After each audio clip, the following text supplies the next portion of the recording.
Hi నమస్తే. Big breaking. Middle East అగ్నిగుండంలాగా మారింది. ఇరాన్ రాజధాని టెహ్రాన్లో భారీ పేలుళ్లతో దద్దరిల్లింది టెహ్రాన్ అంతా కూడా. ప్రపంచ దేశాలు దేని గురించి అయితే భయపడుతున్నాయో ఆ ఘటనే ఇప్పుడు మన కళ్ళ ముందు జరుగుతుంది. ఇజ్రాయెల్ అమెరికా జాయింట్గా కలిసి ఇరాన్ మీద భీకరమైనటువంటి భారీ దాడులకు అయితే పాల్పడుతున్నాయి. Iran supreme leader Ayatollah Ali Khamenei office ఉన్నటువంటి ఏరియాని టార్గెట్గా చేసుకుని ఈ దాడులు అయితే దాదాపు 30 ప్రాంతాల్లో దాడులు జరిగినట్టుగా తెలుస్తుంది. ఈ ఊహించినటువంటి పరిణామంతో టెహ్రాన్ మొత్తం కూడా ఆకాశం మొత్తం కూడా దట్టమైనటువంటి పొగతో కమ్ముకుపోయింది. జనం ప్రాణభయంతో వీధుల్లోకి అయితే పరుగులు తీస్తున్నారు. మరోవైపు ఇరాన్ నుంచి ప్రతీకార దాడులు కూడా జరుగుతున్నాయి, మొదలైనవి ఆల్రెడీ. దాంతో ఇజ్రాయెల్ దేశవ్యాప్తంగా కూడా ఎమర్జెన్సీ అనేది ప్రకటించారు.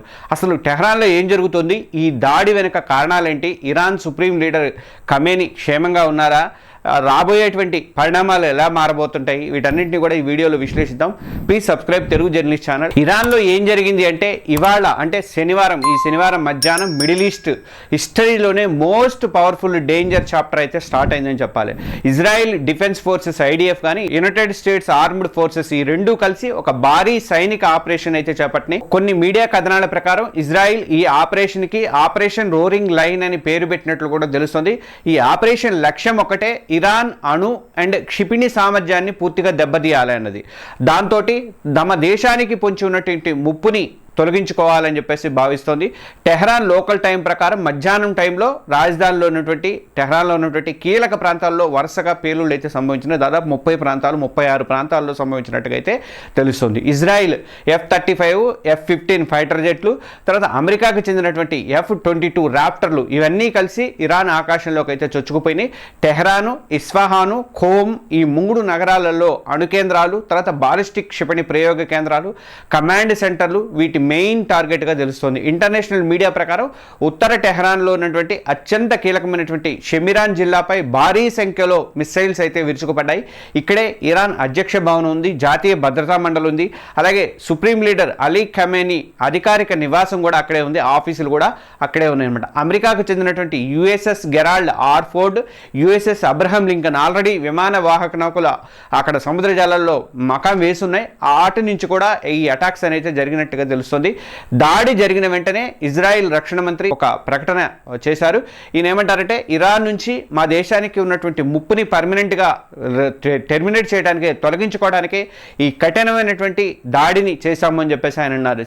ఇది చాలా నెలల పాటు అమెరికాతో కలిసి పక్కాగా ప్లాన్ చేసినటువంటి ఆపరేషన్ అని చెప్పేసి ఆయన క్లారిటీ అయితే ఇచ్చారు. మరి ఖమేనీ ఎక్కడ ఉన్నారు, ఆయన సేఫ్గా ఉన్నాడా లేడా అంటే, ఈ భీకర దాడి టైంలో ఇరాన్ అత్యున్నత నాయకుడైనటువంటి 86 ఏళ్ల ఆయతొల్లా అలీ ఖమేనీ ఎక్కడ ఉన్నారు, ఆయన సేఫ్గా ఉన్నారా?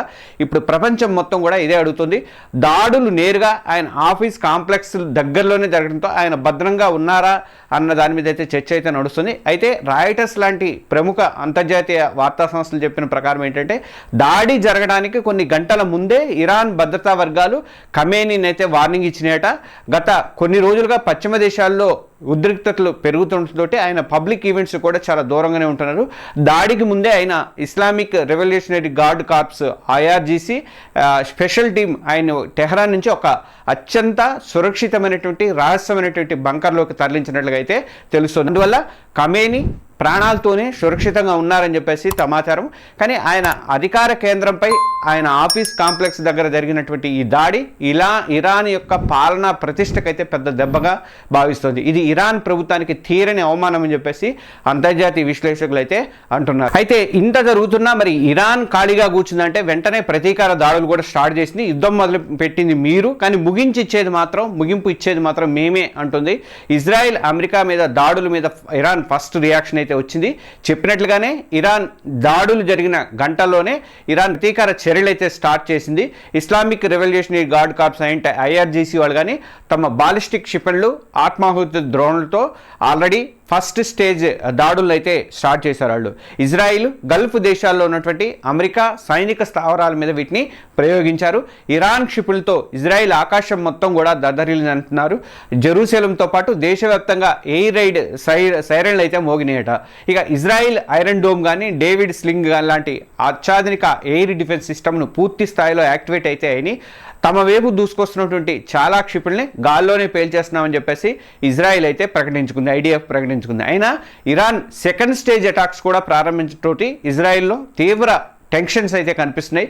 ఇరాన్ ప్రతీకారం ఇజ్రాయెల్కే పరిమితం అనేది కాలేదు. గల్ఫ్ ప్రాంతాల్లో అమెరికా ఎక్కడెక్కడైతే తన స్థావరాలు పెట్టుకుందో, అమెరికా మిత్ర దేశాల దగ్గర పెట్టుకుందో, ఆ స్థావరాలన్నిటి మీద కూడా క్షిపణుల వర్షం అయితే కురిపించింది. బెహ్రెయిన్లో ఉన్నటువంటి అమెరికా నావికాదళ 5th ఫ్లీట్ హెడ్ క్వార్టర్స్ మీద దాడి చేసినట్లుగా ఇరాన్ అయితే ప్రకటించింది. అలాగే ఖతార్లో ఉన్నటువంటి అల్ ఉదైద్ ఎయిర్ బేస్ మీద కానీ, అక్కడ యూఏఈలో ఉన్నటువంటి అల్ దఫ్రా ఎయిర్ బేస్ల మీద కూడా టార్గెట్ చేసినట్టుగా ఇరాన్ టార్గెట్ చేసినట్టయితే వార్తలు అయితే వస్తున్నాయి. ఇరాన్ కూడా ప్రకటించుకుంది. ఈ దాడుల భయంతో యూఏఈ కానీ, ఖతార్ కానీ, కువైట్ కానీ మొత్తం కూడా ఆకాశ మార్గాలన్నీ మూసేసినాయి. ఇప్పుడు విమానాలు కూడా పోయే పరిస్థితి అక్కడ లేదనమాట. దీంతో అంతర్జాతీయ విమాన రాకపోకలకు మొత్తం కూడా తీవ్ర అంతరాయం అయితే ఏర్పడింది. ఇక మరి అమెరికా ఇజ్రాయిల్ వ్యూహం ఏంటి అంటే, ఈ దాడి కేవలం ఇజ్రాయిల్ చర్య కాదు, అమెరికాతో కలిసి పక్కా సమన్వయంతో చేసినటువంటి దాడి అని చెప్పుకోవచ్చు. అటాక్ జరిగినటువంటి కొద్దిసేపటికే అమెరికా అధ్యక్షుడు జాతిని ఉద్దేశించి ప్రసంగించారు. ఇరాన్లో మేజర్ కాంబాట్ ఆపరేషన్స్ జరుగుతున్నాయి అని ఆయన ధృవీకరించారు. ఇరాన్ ఎప్పటికీ అణ్వాయుధాన్ని తయారు చేయకుండా చూడటమే నా లక్ష్యం అని చెప్పేసి ట్రంప్ అయితే చెప్పారు. ఇరాన్ ప్రజలను, సైన్యాన్ని ఉద్దేశించి ఒక కీలకమైనటువంటి పిలుపు కూడా ఇచ్చాడు ట్రంప్. ఇరాన్ సైనికులు వెంటనే ఆయుధాలు వదిలేసి లొంగిపోవాలి, లేదంటే తీవ్ర పరిణామాలు తప్పవు. ఇరాన్ ప్రజలారా, మీ స్వేచ్ఛకు టైం అయితే వచ్చింది. మీ ఈ క్రూరమైనటువంటి పాలన నుంచి మీరు విముక్తి పొంది మీ ప్రభుత్వాన్ని మీరే ఏర్పాటు చేసుకోండి అని చెప్పేసి ట్రంప్ అయితే పిలిపించాడు. దీన్ని బట్టి చూస్తే ఇది కేవలం ఇరాన్ అణు కార్యక్రమం దెబ్బతీయటమే కాదు, ఆ దేశంలో ఖమేనీ పాలనని పడగొట్టాలి అని చెప్పేసి ప్రోత్సహించే ఉద్దేశంతో కూడా దాడి జరిగిందని మనకైతే అర్థమవుతుంది. ఇంత హఠాత్తుగా ఎందుకు యుద్ధం మొదలైంది అంటే, అక్కడికి వెళ్ళి తీసుకెళ్లి చుట్టూ మోహరించారు, కానీ సడన్గా ఎందుకు మొదలుపెట్టారంటే, అసలు ఇంత పెద్ద దాడి ఇప్పటికిప్పుడు మొదలుపెట్టడానికి కారణం ఏంటి అంటే, గత కొన్ని నెలలుగా ఇరాన్ అణు ఒప్పందం మీద స్విట్జర్లాండ్, ఒమాన్ ఈ మధ్యవర్తి, ఈ రెండు దేశాల మధ్యవర్తితో చర్చలు అయితే జరుగుతున్నాయి. అయితే ఆ చర్చలు ఫెయిల్ అయ్యాయి. దాంతో ఇరాన్ తన క్షిపణి కార్యక్రమాన్ని ఆపడానికి అసలు ఒప్పుకోవట్లేదు అని చెప్పేసి అయితే దీన్ని బట్టి అయితే తెలుస్తోంది. దాడికి ముందు అమెరికా అధ్యక్షుడు ఈ చర్చల మీద కూడా అసంతృప్తి వ్యక్తం చేశారు. కేవలం మాటలతో ఇరాన్ని కట్టడి చేయడం, ఆ దేశం మీద అటాక్ చేస్తేనే దారికి వస్తుందని చెప్పేసి అమెరికా కూడా డిసైడ్ అయిపోయింది. ఇక ఇరాన్ పాలన గత 47 ఏళ్లుగా అనుసరిస్తున్నటువంటి విధానాలను, ఈ మధ్యకాలంలో ఇరాన్లో చెలరేగినటువంటి నిరసనలు కూడా గట్టిగా క్రూరంగా అణిచివేయడం మీద కూడా ట్రంప్ అయితే అప్పటి నుంచి ఆందోళన అయితే వ్యక్తం చేస్తూ వస్తున్నారు. ఇప్పటి వరకు ఇరాన్, ఇజ్రాయెల్ మధ్య ఒక షాడో వార్ మాత్రమే నడిచింది. అంటే సైబర్ దాడులు జరగడం కానీ, లేకపోతే రహస్యమైనటువంటి సీక్రెట్ ఆపరేషన్లు చేసుకోవడం కానీ, ఫ్రాక్సీ గ్రూపులతో పోరాటం చేసుకోవడం కానీ ఇలాంటివి జరిగినాయి. కానీ ఇప్పుడు జరిగినటువంటి దాడితో ఆ షాడో వార్ ముగిసి ప్రత్యక్ష యుద్ధం అనేది మొదలైంది. ఈసారి రెండు పక్షాలు కూడా తమ పూర్తిగా సైనిక శక్తిని ఉపయోగించుకోవడానికి రెడీగా ఉన్నట్లయితే మనకి ఇప్పుడు జరుగుతున్నటువంటి యుద్ధం బట్టి మనకైతే అర్థమవుతుంది. ఇది మూడవ ప్రపంచ యుద్ధానికి దారితీస్తుందా అంటే, ప్రస్తుతం ఉన్న పరిస్థితి చాలా ప్రమాదకరంగానే ఉందని చెప్పుకోవచ్చు. ఇది ఇరాన్, ఇజ్రాయెల్ మధ్య యుద్ధంగానే ఆగిపోతుందా, లేక మొత్తం ప్రాంతాన్ని, మిడిల్ ఈస్ట్ మొత్తానికి కూడా వ్యాపించి మూడో ప్రపంచ యుద్ధానికి దారితీస్తుందనే భయాలు కూడా మొదలైనవి. ఇరాన్ యొక్క ప్రాంతీయ ప్రతీకార సిద్ధాంతం ప్రకారం ఏంటంటే, అది ఏం చేస్తుందంటే, మా మీద దాడి జరిగితే దానికి కారణమైనటువంటి దేశాలనే కాకుండా వాళ్ళకి సహాయం చేసినటువంటి చుట్టుపక్కల దేశాల మీద కూడా ప్రతీకారం తెచ్చుకుంటుంది అనమాట. అందుకే ఇప్పటికే సౌదీ అరేబియా కానీ, యూఏఈ కానీ, ఖతార్ కానీ, బెహ్రాన్ కానీ ఇలాంటి గల్ఫ్ దేశాలు ఇరాన్ టార్గెట్ లిస్టులు అయితే ఉన్నాయి. ఈ దేశాల్లో ఉన్నటువంటి అమెరికా సైనిక స్థావరాలు కానీ, చమురు క్షేత్రాల మీద కానీ దాడులు జరిగే ప్రమాదం అయితే ఉంది. ఇప్పటికే కొన్ని అమెరికా వాటి మీద అయితే, క్యాంపుల మీద అయితే దాడి చేసినట్టు కూడా తెలుస్తుంది. ఇది మరి ప్రపంచ ఆర్థిక వ్యవస్థను కుదిపేసే ఛాన్సెస్ అయితే ఉన్నాయి. మళ్ళీ ఈ ప్రపంచ చమురు రవాణాలో కీలకమైనటువంటి హార్ముజ్ జలసంధి ఉంది కదా, అది కూడా ఇరాన్ మూసేసే ఛాన్స్ ఉంది. అలా జరిగితే మాత్రం మనకు పెట్రోల్, డీజిల్ ధరలు అయితే ఆకాశాన్ని అంటే ప్రమాదం అయితే ఉంది. ప్రపంచ వాణిజ్యం మొత్తం కూడా స్తంభించిపోయి ఆర్థిక మాన్యం వచ్చే పరిస్థితులు అయితే కనిపిస్తున్నాయి. ఇప్పటికే బంగారం ధరలు బగ్గుమంటనే ఆకాశాన్ని చేరినాయి. ఈ దాడి అసలు లక్ష్యం ఏంటంటే ఇరాన్ అణు కార్యక్రమాన్ని నాశనం చేయడమే అయినప్పటికీ కూడా ఇది ఊహించని పరిణామాలకు దారితీసే ఛాన్సెస్ అయితే ఉన్నాయి. ఈ అటాక్ వల్ల ఇరాన్ ప్రజలు మరి ప్రభుత్వానికి వ్యతిరేకంగా వాళ్ళు కూడా ఛాన్స్ తీసుకొని తిరగబడతారా, లేదంటే మరి దానికి విరుద్ధంగా జాతీయ భావం పెరిగే ఛాన్సెస్ కూడా ఉన్నాయని చెప్పేసి అంటున్నారు. ఒకవేళ ఇరాన్ తన ప్రాక్సీ గ్రూపులైనటువంటి హిజ్బుల్లా కానీ, హౌతీలు కానీ వీళ్ళని పూర్తి స్థాయిలో రంగంలోకి దించితే మాత్రం ఈ యుద్ధం మొత్తం కూడా మిడిల్ ఈస్ట్ మొత్తం కూడా ఎక్స్పాండ్ అయ్యే ఛాన్సెస్ ఉన్నాయని చెప్పేసి భావిస్తున్నారు. ఇరాన్, ఇజ్రాయెల్ మధ్య మొదలైనటువంటి ఈ యుద్ధం ఒక సాధారణమైనటువంటి సైనిక దాడి కాదు, ఇది మిడిల్ ఈస్ట్ ఫ్యూచర్ మొత్తాన్ని కూడా శాశ్వతంగా మార్చేసే ఛాన్సెస్ ఉన్నాయి. ఇజ్రాయెల్, అమెరికా కలిసి చేసినటువంటి ఈ ఇరాన్ గుండెకాయ మీద నిజంగా దెబ్బ కొట్టి, ఎందుకంటే సుప్రీం లీడర్ ఖమేనీ సురక్షితంగా ఉన్నప్పటికీ కూడా ఆయన అధికారాన్ని వీళ్ళు సవాల్ చేశారు. ఇరాన్ తన పూర్తి శక్తితో ప్రతీకారం తీర్చుకోవడానికి రెడీ అవుతుంది. ఈ వార్ ఎక్కడికి ఎంత దూరం ఎటువైపు దారితీస్తుంది అనేది ఎవరు ఊహించలేకపోతున్నారు.